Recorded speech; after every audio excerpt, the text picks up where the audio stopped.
Hey guys, welcome back to another episode of Unfollowing Mum. Today's episode is going to be a solo one again, and it's going to be slightly shorter than usual. I wanted to talk about something that had come up recently in my therapist training. So for those of you that don't know, I am a qualified coach, which I qualified not long after I'd started this podcast, after quite a extensive training which I didn't tell anybody about, and then I have now started to train as a therapist. And actually, do you know, the training process for being a therapist is quite intensive. I think there's so much muddying around what different qualifications look like and what they actually entail and who is what. Like when I talk about a psychologist now, there's a difference between somebody who has a psychology degree, somebody who's registered as a research psychologist, someone who works as a clinical psychologist. And before, I had no idea quite how much hands-on training a therapist will go through to get to the point where they can work with clients and register themselves with the BACP. So that is what I am on at the minute. I am a trainee therapist. Anywho, something that we have to do whilst we are doing our training is called skills practice, and it is exactly what it sounds like. We practice the skills that you would require or that you would use as a therapist on each other, and essentially role play as each other's therapists during these sessions.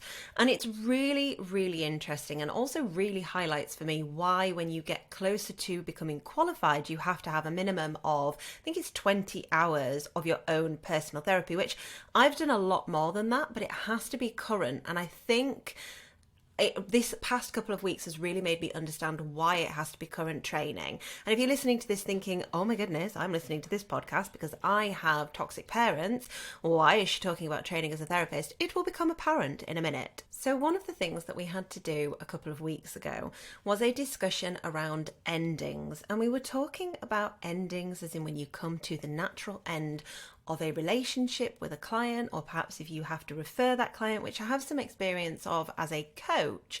But what they ask you to do when you are doing training as a therapist is to think about your personal experiences with endings and how that will impact you moving forward as a therapist. What's your relationship with ending a relationship? How has that happened for you in the past? Now, of course, as somebody who is estranged from my mum, and that having happened in quite a catastrophic way, my relationships with endings are all pretty complicated.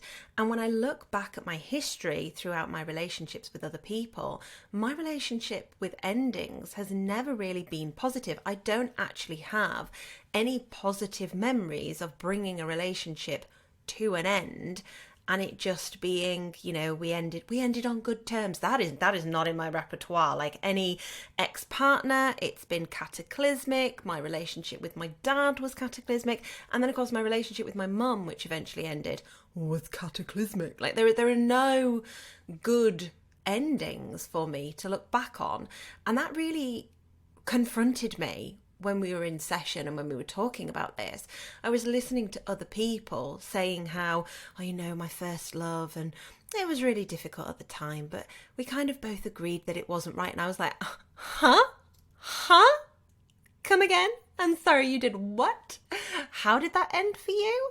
My relationships I will cling on to, no matter how difficult, no matter how toxic, until I am literally in a position where I am forced to end that relationship, or I am in a position where the relationship is ended by somebody else. And when we were talking about this and we were really thinking about it, and fortunately for me, I've developed a good skill of being able to kind of bracket off my own feelings around things.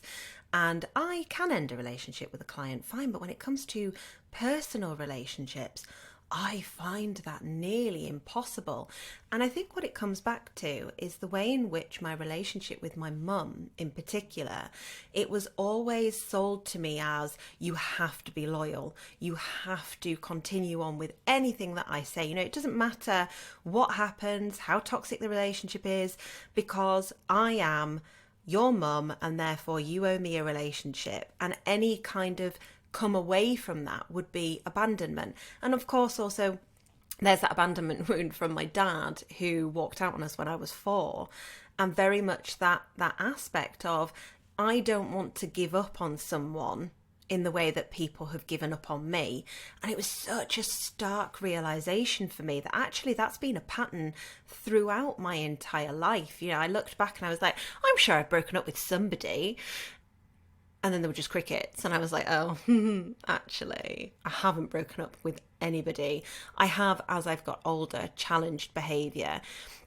And in my most recent relationship, I have come to a point where I've been like, these are the boundaries that are set out. We're either going to work on this or we just end it. And that's where it is.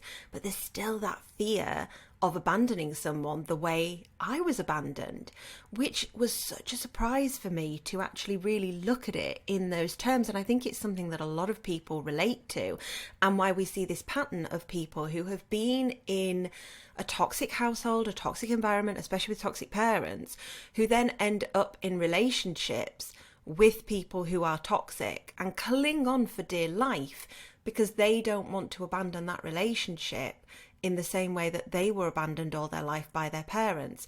And it is a common thread that we see of people who have experienced toxic parents then finding a relationship with somebody who is toxic, be it a narcissistic parent and finding a relationship with a narcissistic person, because you go to what feels like home. It's instinctual in us. And we've said this so many times on the podcast, but that actually really came up for me when we were talking about the ending of relationships and how I've continued on with relationships. And I guess there's always been that rescuer and that fixer in me that has wanted to hold on and wanted to make things better, and almost felt like a weakness if you were giving up on it. And I think as well, and I've experienced this when I've spoken to people within the community and from my own personal experience when it comes to like ending a relationship that's toxic or where someone is not treating you right, there's almost that fear of, well, it must be me.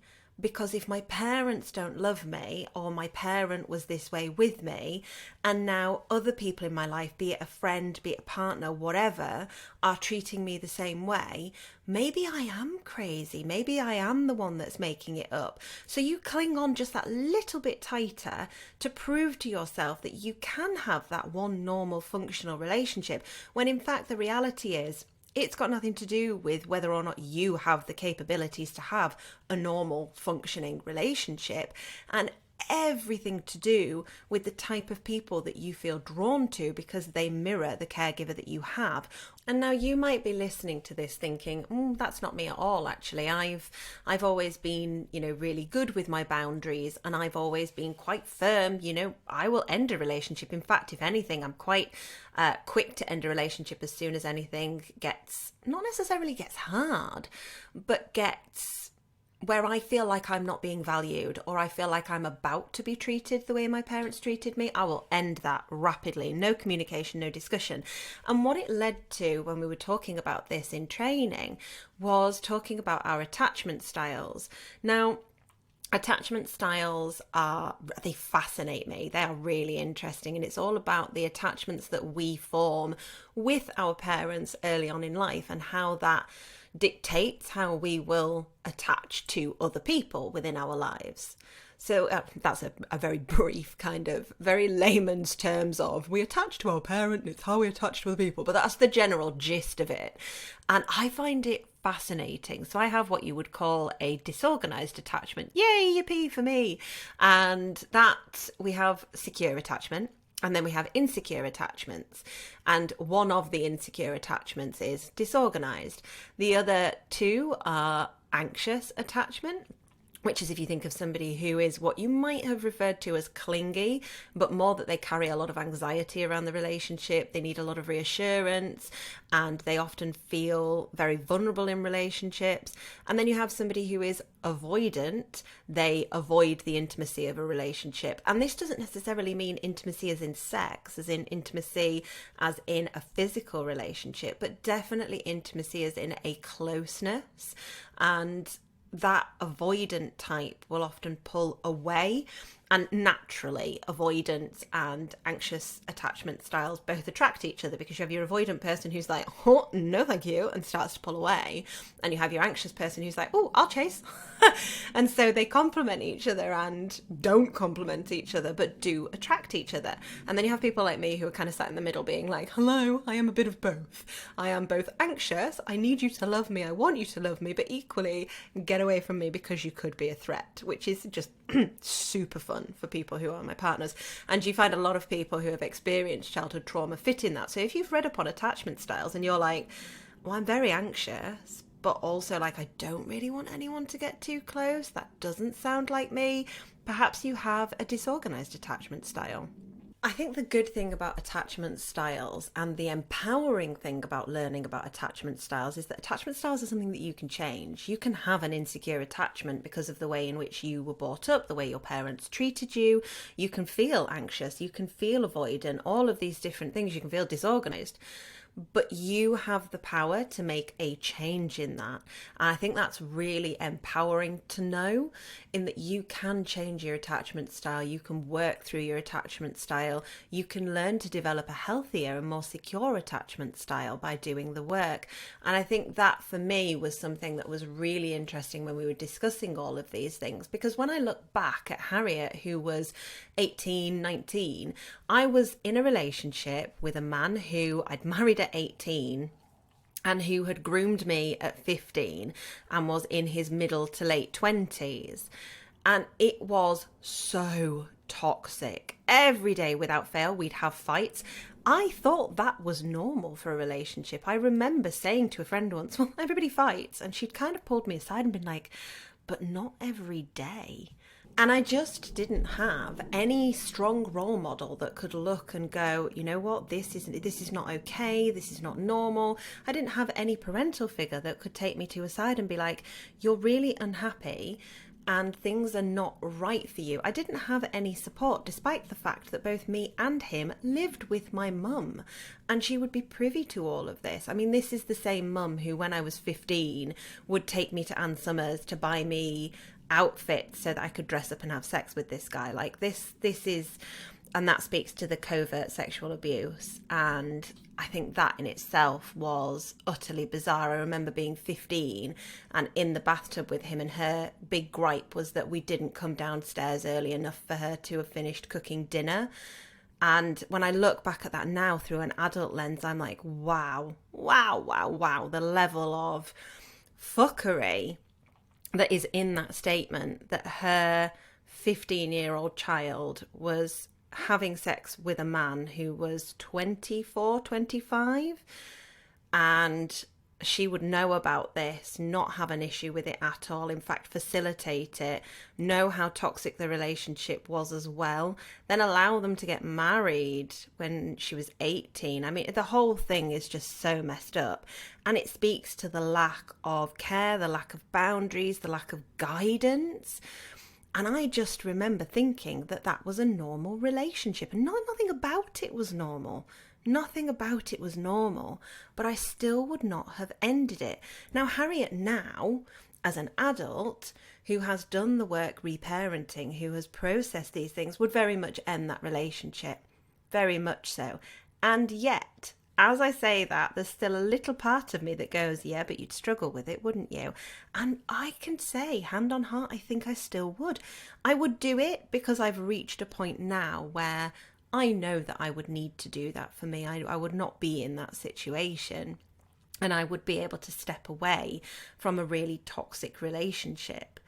But I also know that I would really struggle with it, and I would internalize so much of it, because that is my relationship with endings. I don't have any positive endings to reflect on and say, here is where I really stepped forward for myself. Here is where I really supported myself. Here is where I ended something for me and we've ended as friends, or there's been a positive ending arrive. Nope. I just have negative endings. Even in a working capacity, I don't think I have particularly positive endings that I can reflect on. I used to work for Mothercare, and I think possibly my only positive ending there was leaving that job, because I'd made friends with so many people, and I'd always made it clear that I was working there very much as I'm hoping to have babies and I'm broody and I need to be able to earn some money. I want some flexibility and this is a great place to get discounts. And everybody used to laugh and be like, you're always pregnant. And it was a friendly environment, but one that when I walked away from it, I didn't feel particularly invested in. But oh boy, if I feel invested in something, particularly in a relationship, I really struggled to end it. But again, what was interesting was listening to other people within the group talking about how they would struggle to stay in a relationship, even if it was healthy, because they would tell themselves that once it got too close, that made them too vulnerable. So my response to vulnerability was to cling on tighter whilst also pushing the person away, whilst also clinging on tighter, whilst also pushing the person away. Whereas theirs was just to go, oh, this is getting a bit close. This is making me feel vulnerable. No, thank you. And they would end relationships, even if they were in a positive position. So perhaps you relate a bit more to that if you're listening. Perhaps you don't relate to any of it and you're thinking, actually, no, I've managed to come out of this relationship with my parents. And whilst I can see some of this attachment issue with them, I have secure relationships with other people. Maybe the insecure relationship that you have is not with a partner, but is perhaps with friends, older females, if they represent your mother in some way. There are so many different ways in which this can impact us, but that session in particular brought up all the things for me, and I wanted to share that with you. Interestingly, if you are not aware of what your attachment style is and you've never done any reading or work around attachment styles, our tutor gave us a online quiz that you can do that tells you a little bit about your attachment style. And she said she thought it was probably one of the more efficient ones, because I'd mentioned to her, whenever you do these things, I already knew my attachment style was disorganized from work that I'd done in the past. And when you read these things, it's a bit like you remember More magazine when you were younger, and how that would come up and be like, what is your attachment style? Oh, you're an anxious Annie. And you're like, absolute bollocks. But this, quite often, these online things will come up with, oh, you're an anxious attachment. Oh, you're avoidant. You've got no hope of ever coming back secure from these things, because they're geared to make you read into more of the articles and that kind of, and more clicks and all of that drama. But this one in particular has secure. It maps it out for you. So I will pop the link in the bio if you are interested in doing that. And if you do give it a go, send me a message and let me know how you get on with it, because I thought it was fascinating. It also comes up with a workbook that you can buy if you want to, but there are so many different things online about how to navigate your attachment style, how to do some inner child work, how to do some shadow work that can support you with that attachment style.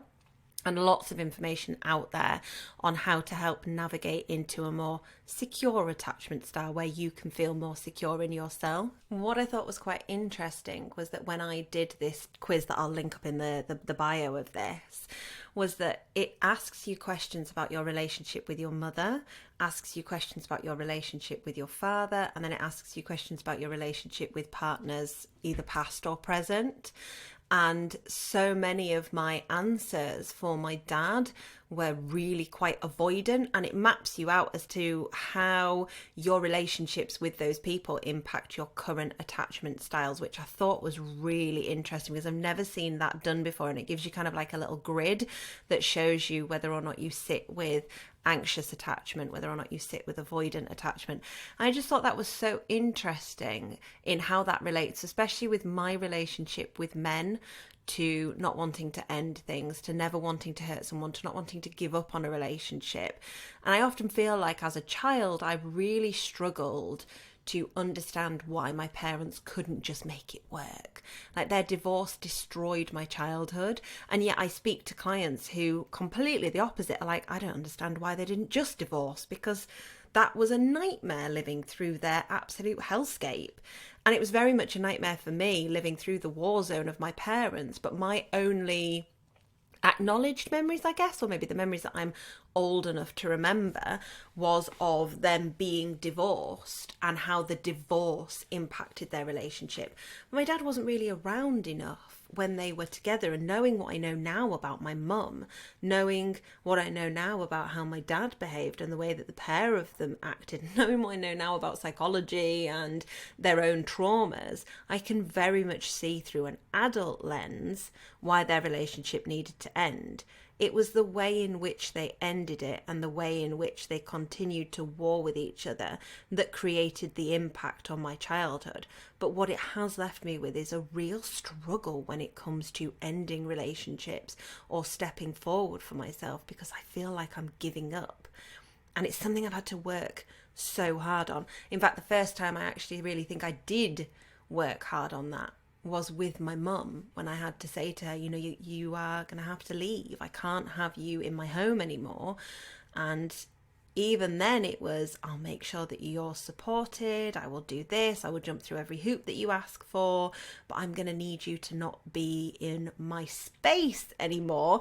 Even then it wasn't, I'm never going to have anything to do with you anymore. The hope, as I've said before on this podcast, was that we would have a lower contact relationship, and she chose, if she couldn't have complete control over me, and if she couldn't be in my space and she couldn't dictate my life, then she would rather burn it all to the ground, as it were.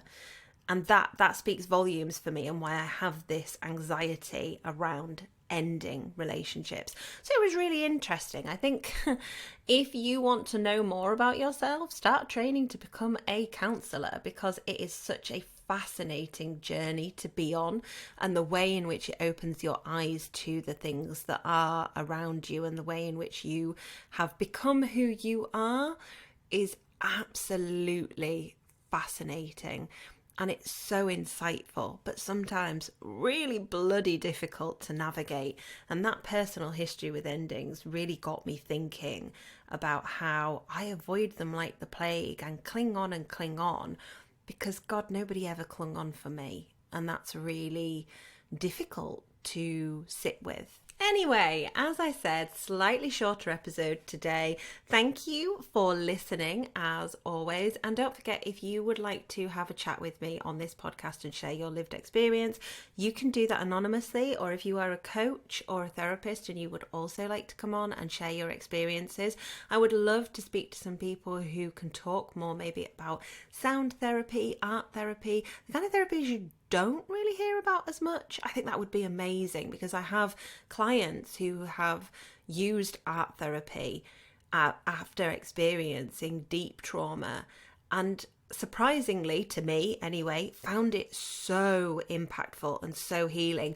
combined with other therapies that have been necessary for them to work through their trauma, but as a way to reconnect with that inner child. Oh, so powerful. And I would love to speak to anybody who's willing to share any of these kind of things. I think it would make for a really interesting episode.